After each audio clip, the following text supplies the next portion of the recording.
డైరెక్ట్గా అడుగుతున్నాను, ఆరా మస్తాన్ గారికి ఈవీఎంల మీద నమ్మకం ఉందా? కిషోర్ గారు ఈవీఎంలని సమర్థిస్తూ అనేక సందర్భాల్లో మాట్లాడిన వ్యక్తిని నేను. ఓకే. ఎందుకు మాట్లాడుతున్నానంటే, ఎందుకు ఈ విషయాన్ని ప్రస్తావిస్తున్నానంటే కిషోర్ గారు, భారతదేశం వంటి అతిపెద్ద ప్రజాస్వామ్య దేశంలో ఇప్పుడు సుమారు 96 కోట్లు దాటారు ఈ ఎలక్షన్ ఓట్లు. 100 కోట్లకు దగ్గర పడుతున్నాం ఈ ఏడాదిలో. అవును. 100 కోట్ల మంది ఓటర్లు ఉన్నటువంటి భారతదేశం లాంటి దేశంలో ఎన్నికలు నిర్వహించాలంటే ఈవీఎం తప్పితే వేరొక మార్గం లేదు.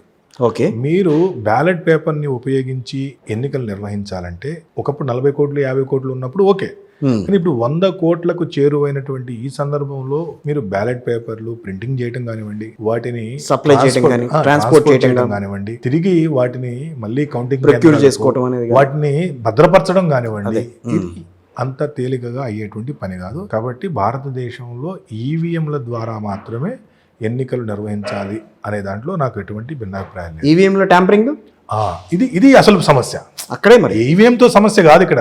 ఈవీఎంని ట్యాంపరింగ్ చేయొచ్చా లేదా, ఈవీఎంని టెక్నికల్లీ ట్యాంపరింగ్ చేయొచ్చు అని కూడా నేను అనేక సందర్భాల్లో మాట్లాడాను. మీరు జనరల్ డిబేట్స్లో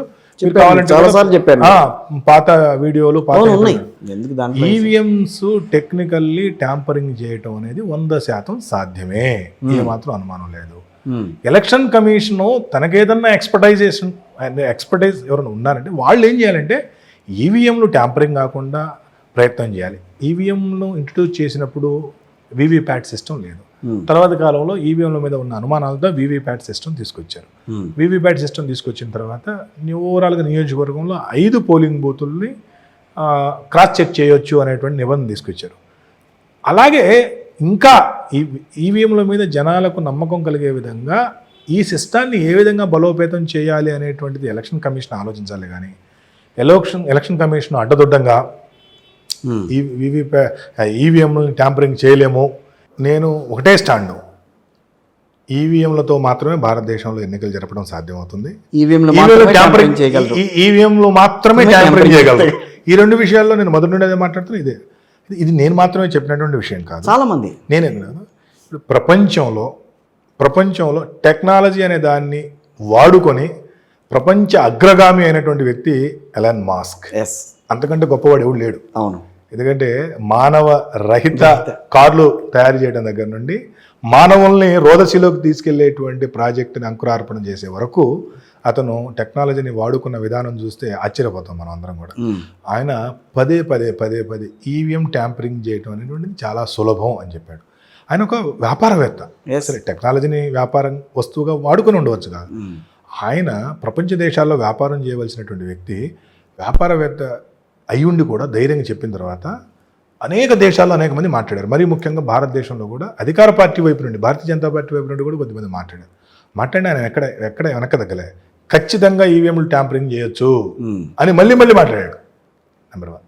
రెండోది, భారతదేశంలో శామ్ పిట్రోడా బహుశా 50-60 సంవత్సరాల నుండి టెక్నాలజీ, కమ్యూనికేషన్స్ వంటి రంగాలలో విశేష అనుభవం గడించినటువంటి వ్యక్తి. శామ్ పిట్రోడా నాలెడ్జ్ కమిషన్కి చైర్మన్గా చేసినటువంటి వ్యక్తి. రాజీవ్ గాంధీ వంటి ఒక టెక్నాలజీ తెలిసినటువంటి వ్యక్తికి సలహాదారుడిగా పనిచేసినటువంటి వ్యక్తి. భారతదేశంలో కమ్యూనికేషన్స్, ఎలక్ట్రానిక్స్, అలాగే ఇన్ఫర్మేషన్ టెక్నాలజీ ఎదుగుదలని దగ్గరగా ఉండి చూసినటువంటి వ్యక్తి. ఆయన కూడా పదే ఎక్కడ అవకాశం వస్తే అక్కడ బలంగా చెప్పేశాడు ఈవీఎంని ట్యాంపరింగ్ చేయడం చాలా సులభం అని.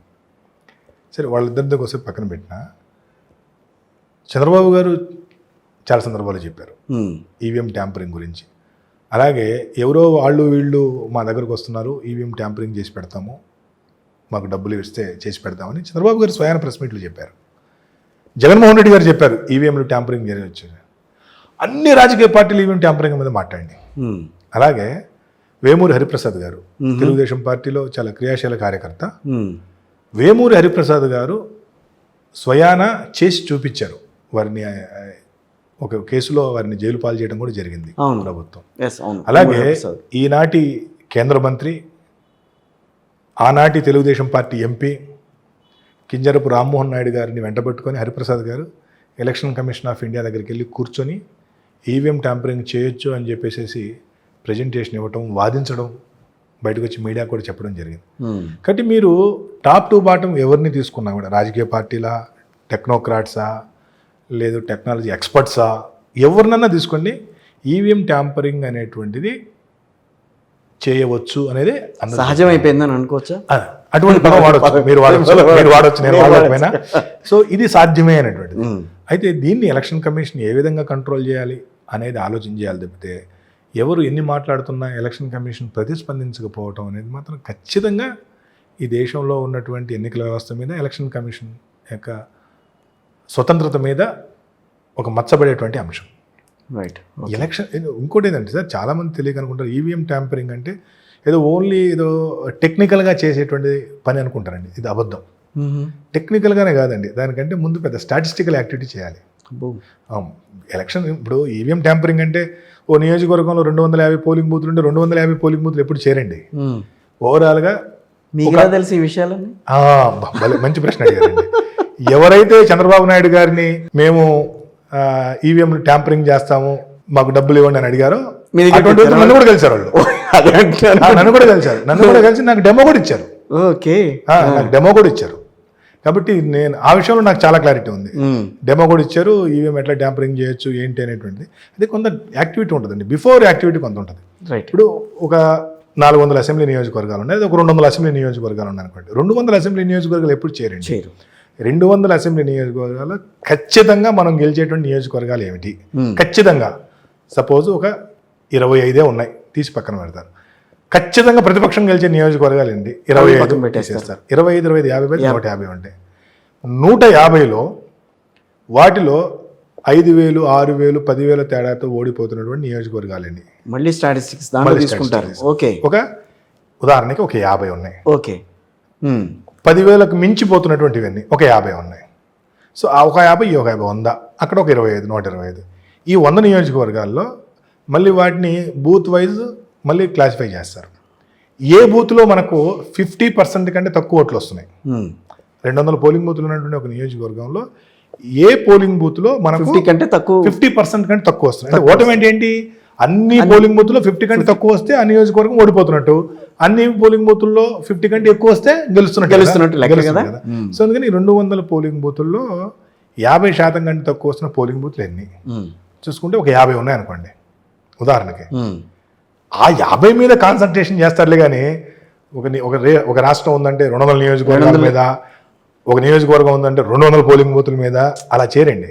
ఓకే, ఓన్లీ దీన్ని క్లాసిఫై చేస్తారు. ఇదంతా చేసిన తర్వాత ఆ 50 పోలింగ్ బూతుల్లో టోటల్ నెంబర్ ఆఫ్ ఓట్స్ ఎన్ని ఉన్నాయి, 2019లో లేదా అంతకుముందు జరిగినటువంటి ఎన్నికల్లో ఎంత పర్సంటేజ్ పోలైంది, ఈసారి ఎంత పర్సంటేజ్ పోలయ్యేదానికి అవకాశం ఉంది, ఇవన్నీ స్టాటిస్టిక్ డేటా ఇదంతా వర్క్ చేయాలి.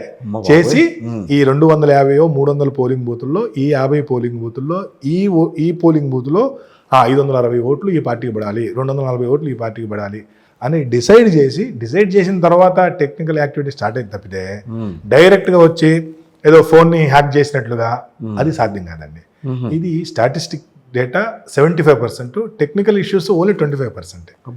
కిషోర్ గారు, ఇది భారతదేశంలో ఇంత పెద్ద ప్రజాస్వామ్య దేశంలో ఈవీఎంలు అనేటువంటి కీలకం అన్న సంగతి ఇజ్రాయెల్ ఏనాడో గుర్తించింది.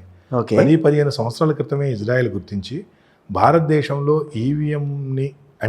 ఈవీఎం రిలేటెడ్ బిజినెస్లోకి మనం వెళ్తే బోలెడంత ఇన్కమ్ సంపాదించవచ్చు అనేటువంటి ఉద్దేశంతో ఇజ్రాయెల్లో ఉన్నటువంటి అనేక సాఫ్ట్వేర్ కంపెనీలు, మనం అందరం ఇప్పుడు వింటుంటాం పెగాసస్ పార్లమెంట్ కుదిపేసింది కదా పెగాసస్ అని.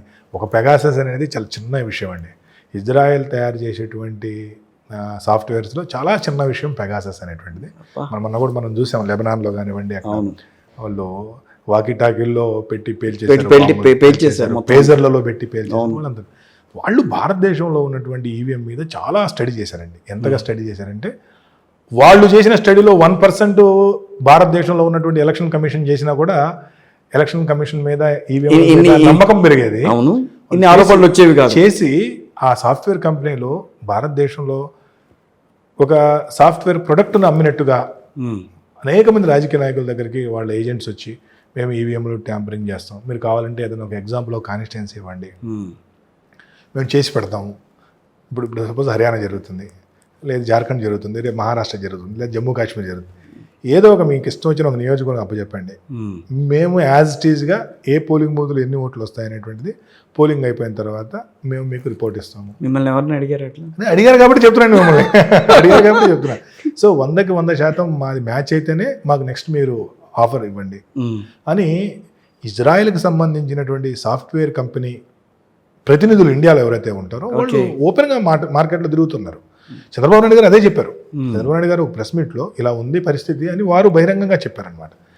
కాబట్టి వాస్తవంగా ఈవీఎంలని ట్యాంపరింగ్ చేయటం అనేటువంటిది వేరే దేశాల్లో ఒక పెద్ద బిజినెస్ అయిపోయింది. కాదు, బీజేపీ వాళ్ళు ఐపాక్ మన ఈ అరవింద్ కేజ్రీవాల్ లాంటి వాళ్ళు గట్టిగా మాట్లాడితే దాంట్లో ఏం లేదు, నిజమేం లేదు, అనవసరంగా వీళ్ళు అని మాట్లాడారు కదా. నా ఉద్దేశంలో బీజేపీనో టీడీపీనో కాంగ్రెస్ వీళ్ళు రెస్పాండ్ కావడం అనేది కరెక్ట్ కాదండి అసలు. కాదా? అది దాని మీద రెస్పాండ్ అవ్వాల్సింది ఎలక్షన్ కమిషన్ ఆఫ్ ఇండియా. అది కరెక్ట్. దాని మీద భారతీయ జనతా పార్టీ వీళ్ళు అనవసరంగా తెలియని సబ్జెక్ట్ జోలికి వెళ్ళి చేతులు కాల్చుకోవడం తప్పితే భారతీయ జనతా పార్టీకి ఏం సంబంధం అండి ఈవీఎంతో? సో ఈవీఎంలు మన ఇద్దరి మధ్య ఉన్న కాన్వర్సేషన్లో ఈవీఎంలు ట్యాంపరింగ్ అయితే గ్యారంటీ 100% చేయవచ్చు. రైట్. అయితే ఈవీఎంలని కాదని మీరు ఈ దేశంలో ఎన్నికలు నిర్వహించడం అనేది సాధ్యం కాదు. సాధ్యం కాదనే ఉద్దేశంతో సుప్రీంకోర్టు కూడా నిర్దాక్షిణ్యంగా ఎవరైనా పిటిషన్ వేసినా కూడా కొట్టేస్తా ఉంది. అది ప్రాక్టికల్ గా సాధ్యం కాదు. కాబట్టి ఉన్న ఈవీఎంస్ ని ఏ విధంగా స్ట్రెంథెన్ చేసుకోవాలి. ఇప్పుడు వీవీప్యాట్స్ పెట్టారు, వీవీప్యాట్స్ తో క్రాస్ చెక్ చేయడం అనేటువంటి ఒక విధానం. సో వీవీప్యాట్స్ ని కూడా మేనేజ్ చేసేటువంటి అవకాశం ఉందనేది ఉదాహరణకు అనుకున్నారు అనుకోండి. ఎవరికో నాకు అనుమానం వచ్చింది అనుకోండి. సపోజు మీరు ఎక్స్ అనే పార్టీ, నేను వై అనేటువంటి పార్టీ. ఎక్స్ అనేటువంటి పార్టీకి ఓటు వేసినప్పుడు 2 స్లిప్పులు, ఎక్స్ అనేటువంటి పార్టీకి ఓటు వేసినప్పుడు 2 స్లిప్పులు పడి వై అనేటువంటి పార్టీకి ఓటు వేసినప్పుడు ఒక స్లిప్పే పడుతూ ఉందనుకోండి. సో ఆ విధంగా కూడా టెక్నాలజీలో సాధ్యం అవుతుంది. కానీ ఇవన్నీ చేయాలంటే మళ్ళీ శాటిలైట్ లేదా ఒక వ్యవస్థను ఉపయోగించుకోవాల్సి ఉంటుంది. వైర్లెస్ వ్యవస్థను ఉపయోగిస్తున్నప్పుడు ఎలక్షన్ కమిషన్ ఏదన్నా ర్యాండమ్గా ఎక్కడన్నా ఒక నియోజకవర్గంలో ఏదైనా 2-3 పోలింగ్ బూతుల దగ్గర సిగ్నల్ జామర్స్ని పెట్టడం, లేదు ఒక మొబైల్ జామర్ని ఉపయోగించి, మొబైల్ జామర్ని ఇప్పుడు మీరు వివిఐపీలు వెళ్తున్నప్పుడు జెట్ కేటగిరీ జామర్స్ వెళ్తుండే ఏంటి ఆ జామరు? అక్కడ చాలా మంది ఆలోచించాం మనం. సిగ్నల్ రాకుండా ట్రై చేయటం. ఎగ్జాక్ట్లీ, సిగ్నల్ రాకుండా ట్రై చేయటం అంటే ఏంటి? సపోజ్ ఇప్పుడు మీ మొబైల్ ఫోనో నా మొబైల్ ఫోనో ఒక మెగా హెడ్జెస్ దగ్గర అది పనిచేస్తూ ఉంటుంది. దాని ఫ్రీక్వెన్సీ సమ్ ఎక్స్ అనేటువంటి మెగా హెడ్జెస్ ఉంది అనుకోండి. సో అది వోడాఫోన్కి ఒక రకంగా ఉండొచ్చు, ఐడియాకి ఒక రకంగా ఉండొచ్చు, టాటాకి ఒక రకంగా ఉండొచ్చు. అలాగే మనం ఎఫ్ఎం రేడియోలు వింటుంటాం, బిగ్ ఎఫ్ఎం అని, రెడ్ ఎఫ్ఎం అని, వాటికి ఒక్కొక్క ఫ్రీక్వెన్సీలో అవి పనిచేస్తూ ఉంటాయి. సో మనం ఏదన్నా అందరూ ఒక వ్యక్తి అభిమానులు ఉండరు. ఎన్నికల సిబ్బంది సహాయం లేకుండా చిప్పులు మార్చడం అనేది అసాధ్యం. ఖచ్చితంగా అసాధ్యం. లేదు ఈవీఎంలు తయారయ్యేటువంటి ఈసీఐలోనో ఈసీఐఎల్లోనో ఇంకెక్కడైనా అదే బిఈఎల్లోనో ఎక్కడైనా సరే చిప్పులు అమర్చే వ్యక్తికి చిప్పుల గురించి అవగాహన ఉంటుంది కదా. ఆ చిప్పులు అమర్చేటప్పుడు దాని ఒరిజినల్ చిప్పులు కాకుండా వేరే చిప్పులు అమర్చేట్లయితే అవ్వదు. వాళ్ళు బయట మార్కెట్లో ప్రచారం చేస్తారు కదా. సరే ఇది 100 నుండి 200-300 మంది ఇన్వాల్వ్ అయ్యేటువంటి సబ్జెక్ట్ అండి ఈవీఎం ట్యాంపరింగ్ అంటే. ఇదేదో ఒకరు కూర్చొని ఇంట్లో చేసేటువంటి కాదు అది. చాలా మంది నన్ను ప్రశ్నిస్తుంటారు, నిజంగా అట్లా చేసేటట్టయితే మోడీ గారు చేస్తారు కదా, భారతీయ జనతా పార్టీ చేస్తుంది కదా అంటారు. ఇది ప్రాక్టికల్ గా సాధ్యం కాదు. ఎవరికి 6 నెలల ముందు నుంచే ప్రక్రియ అయితే మొదలవుతుంది. ఇప్పుడు ఉదాహరణకి నరేంద్ర మోడీ గారే చేయాలనుకోండి, ఆయన అయితే చేయలేరు కదా, ఎవరికో ఒకరికి అప్పు చెప్పాలి కదా. చెప్పాలా లేదా? చెప్పాలి కదా. చెప్పిన తర్వాత దేశంలో 543 పార్లమెంట్లో కనీసం 100 పార్లమెంట్లనే చేయాలిగా. ఒక 100 వాళ్ళకి స్వతంత్రంగా వచ్చిన ఇంకో 100 చేయాలి కదా. ఈ 100 పార్లమెంటుల్లో